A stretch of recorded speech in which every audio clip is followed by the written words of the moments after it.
कुरुक्षेत्र की विशाल भूमि पर हवा धीरे धीरे बह रही थी।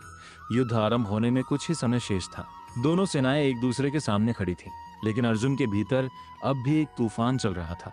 उन्होंने श्री कृष्ण की ओर देखा और धीमे स्वर में पूछा, हे माधव, यदि संसार के लोग हमारा साथ छोड़ दें, यदि अपने ही हमारे विरोधी बन जाएं, यदि जिन पर हमने सबसे अधिक विश्वास किया वही हमें धोखा दे दें, तब मनुष्य क्या करे? श्री कृष्ण कुछ क्षण मौन रहे, फिर उन्होंने शांत स्वर में कहा, पार्थ, संसार का सबसे बड़ा दुख धन खोने का नहीं है, सबसे बड़ा दुख है विश्वास का टूट जाना। अर्जुन ने सिर झुका लिया। श्री कृष्ण बोले, लेकिन याद रखो, जो व्यक्ति अपना सुख केवल लोगों के व्यवहार पर निर्भर करता है, वह कभी स्थायी शांति प्राप्त नहीं कर सकता। उन्होंने एक वृक्ष की ओर संकेत किया। देखो उस विशाल वृक्ष को। अर्जुन ने देखा। युद्ध भूमि से कुछ दूरी पर एक पुराना बरगद का वृक्ष खड़ा था। श्री कृष्ण बोले, जब गर्मी आती है तब भी यह वृक्ष खड़ा रहता है, वर्षा आती है तब भी खड़ा रहता है, आंधी आती है तब भी अपनी जड़ों को नहीं छोड़ता, क्योंकि इसकी शक्ति शाखाओं में नहीं जड़ों में होती है। फिर उन्होंने अर्जुन की ओर देखकर कहा, मनुष्य भी उसी वृक्ष के समान है। यदि उसकी जड़ भगवान में है तो संसार की कोई आंधी उसे गिरा नहीं सकती। आज हम भी यही भूल करते हैं। हम अपना सुख लोगों की प्रशंसा में खोजते हैं। कोई हमारी तारीफ करे तो हम प्रसन्न हो जाते हैं, कोई आलोचना कर दे तो हमारा पूरा दिन खराब हो जाता है।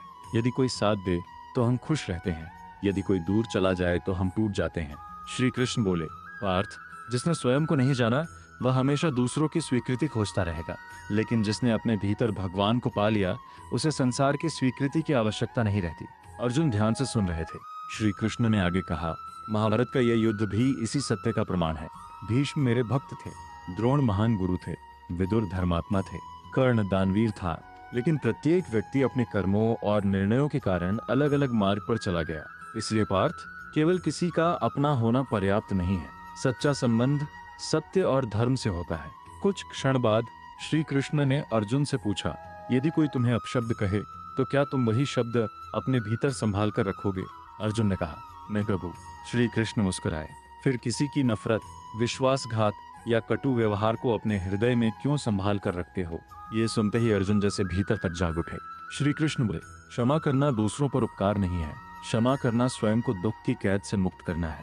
आज कितने लोग वर्षों तक पुराने घाव अपने मन में लेकर चलते हैं। किसी की कही हुई एक बात, किसी का किया हुआ विश्वासघात, किसी अपने का साथ छोड़ देना, ये घटनाएं बीत जाती हैं, लेकिन हम उन्हें अपने मन में जीवित रखते हैं और वही स्मृतियां धीरे धीरे हमारे वर्तमान की शांति छीन लेती हैं।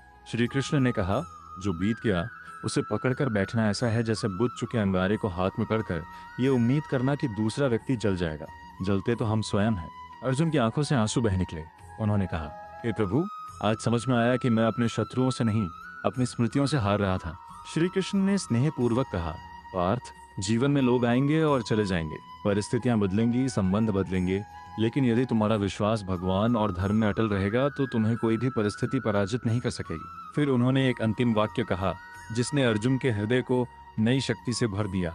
जो व्यक्ति भगवान का हाथ पकड़ लेता है उसे संसार का कोई साथ छूटने का भय नहीं रहता। अर्जुन ने गहरी सांस ली। उनके चेहरे पर अब पहले जैसी निराशा नहीं थी। उनकी आंखों में विश्वास लौटने लगा था, लेकिन उनके मन में अभी भी एक प्रश्न शेष था, हे माधव, यदि मन बार बार नक